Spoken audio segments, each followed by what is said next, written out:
नारायण भगवान के पुत्र कौन? ब्रह्मा जी। भगवान नारायण की नाभि कमल से ब्रह्मा जी। ब्रह्मा जी के पुत्र कौन? वशिष्ठ जी। वशिष्ठ जी के पुत्र कौन? शक्ति ऋषि। और शक्ति ऋषि के पुत्र ऋषि पाराशर। ध्यान देना।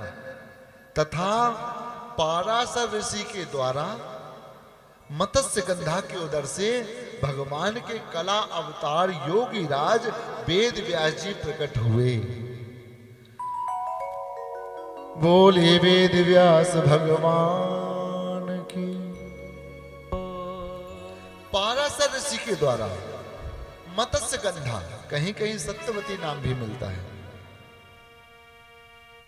तो मत्स्य गंधा सत्यवती के उदर से भगवान के कला अवतार योगी राज वेद व्यास जी प्रकट हुए। इनका नाम रखा क्या? इनका नाम पड़ा द्वैपायन नामक व्यास। द्वैपायन, दो पैरों वाले।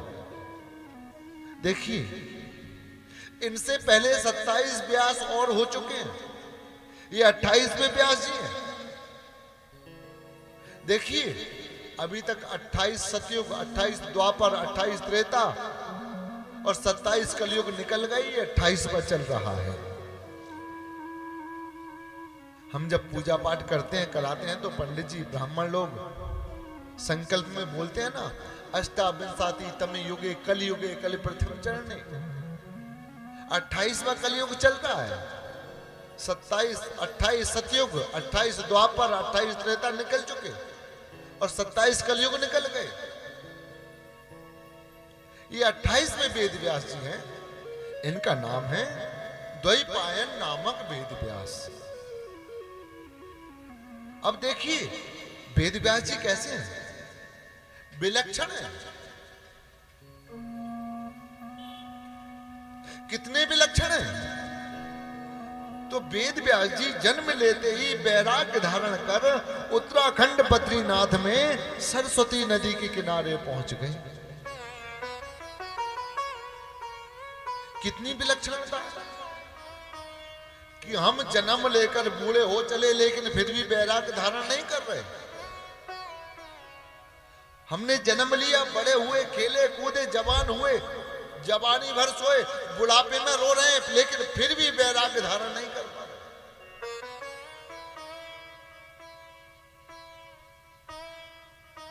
मरने को जा रहे हैं, फिर भी मेरा मेरा तेरा तेरा, माया माया लगी है। और वेद व्यास जी हैं कि जन्म लेते ही वैराग्य धारण कर वन की ओर चले जा रहे।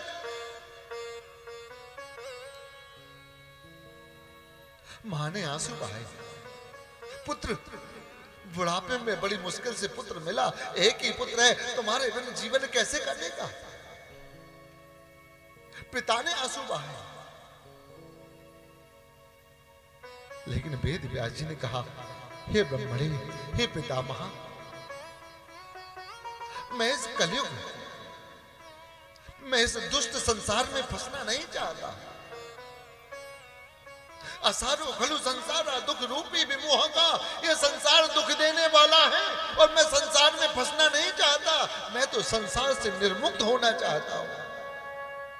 हे पिता, ये मानव देह बार बार नहीं मिलती। ये परम पिता परमात्मा परम तत्व को पाने के लिए मिला है। 2.5 सेर खा के 10 घंटे सोने को नहीं मिला। ये जीवन क्यों मिला? 2.5 सेर खा के 10 घंटे सोने को नहीं मिला। अरे खाता तो जानवर भी है, सोता तो जानवर ही है। तो क्या हम भी जानवर हैं क्या? हम मनुष्य हैं। क्या आशय है मनुष्य का? मन धन इष्ट। जो अपने मन के द्वारा अपने इष्ट की ओर जा सकता है, वही मनुष्य है। हम मानव हैं। क्यों कहा हमें मानव? मनन शक्ति संपन्ना सा मानवा। हमारे अंदर मनन करने की क्षमता है। हम इंसान हैं। इंसान क्यों कहा? इंसान कौन है? जो इन झूठी शानों को त्याग दे, जो इन झूठी शानों को त्याग दे वही इंसान है। बात बाकी कहने को शहर में आदमी तो बहुत है, लेकिन इंसान कोई कोई है। कहने को शहर में आदमी तो बहुत हैं, लेकिन इंसान कोई कोई है। कैसे हैं? कैसा रह गया आज का मानव? कैसा रह गया आज का इंसान? देखिए, कपड़े तो खुशनुमा हैं, कपड़े तो खुशनुमा हैं, जिस्म है खोखला, जैसे छिलके सजा के रखे हों फलों की दुकान पर।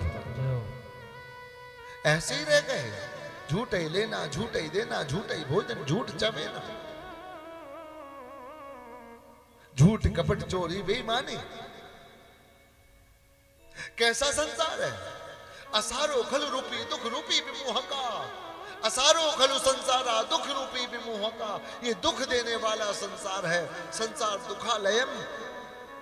तो वेद व्यास जी हाथ जोड़ के कह रहे हैं, पिता मैं संसार में फंसने वाला नहीं हूं, मुझे तो परम पिता परमात्मा का भजन चिंतन मनन श्रवण कीर्तन करना है। और देखिए, जीव वही धन्य है जो चलते फिरते उठते बैठते आते जाते रोते गाते हंसते परम पिता परमात्मा का भजन करे, चिंतन करे, मनन करे, श्रवण करे, कीर्तन करे, आराधन करे। अन्यथा एक पशु में और इंसान में कोई अंतर नहीं है, कोई अंतर नहीं।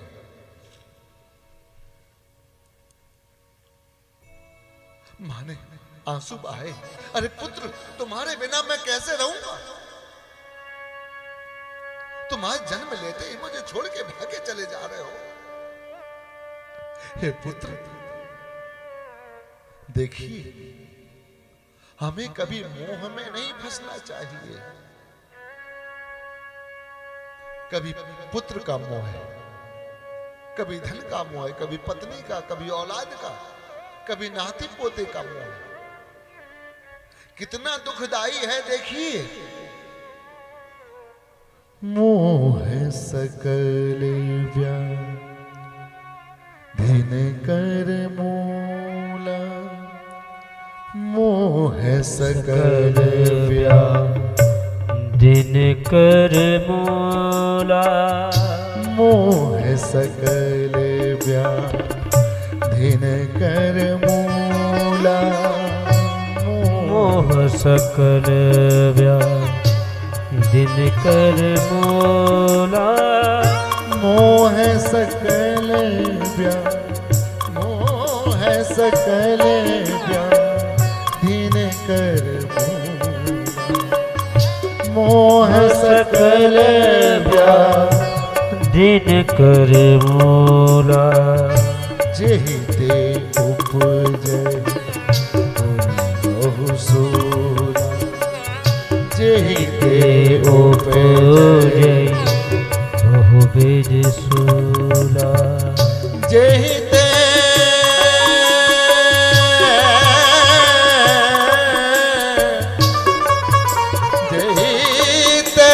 उपजै पुनि बहु सूला, जेहि ते उपजै पुनि बहु सूला, मोह सकल व्याधिन कर मूला, व्याधिन कर मूला,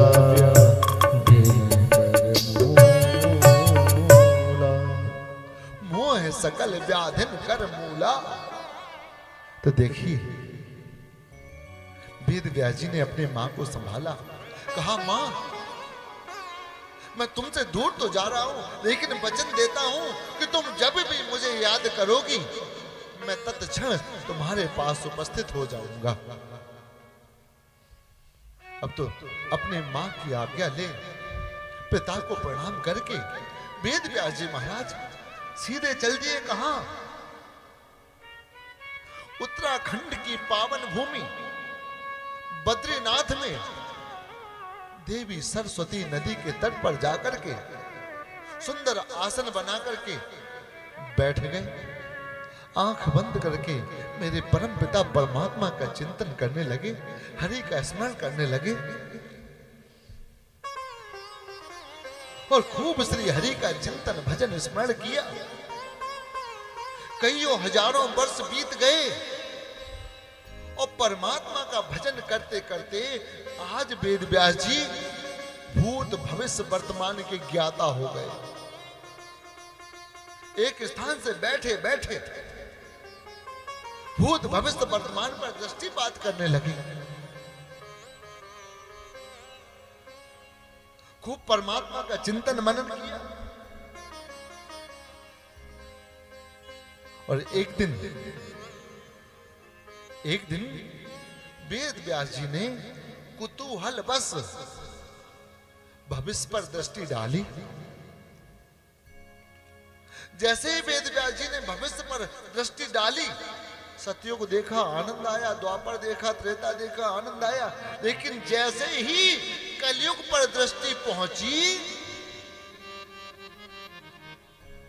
जैसे ही कलयुग को देखा,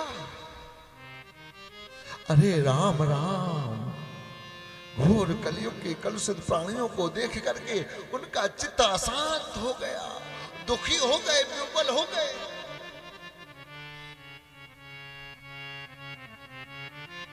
मंद सुमंद मतयो मंद भाग्या क्षुब्धता। इस घोर कलकाल में मंद भाग मंद बुद्धि जीवों का कल्याण कैसे होगा? दुखी हो रहे हैं कि इस घोर कलयुग में मंद भाग मंद बुद्धि जीवों का कल्याण कैसे होगा? देखिए, यदि कोई भागहीन है पर बुद्धिमान है तो काम चल जाएगा, और यदि कोई बुद्धिहीन है पर भाग्यशाली हो तो भी काम चल जाएगा। परंतु यदि कोई भाग्यहीन और बुद्धिहीन दोनों ही हैं, तो फिर ऐसे जीवों का कल्याण कैसे होगा?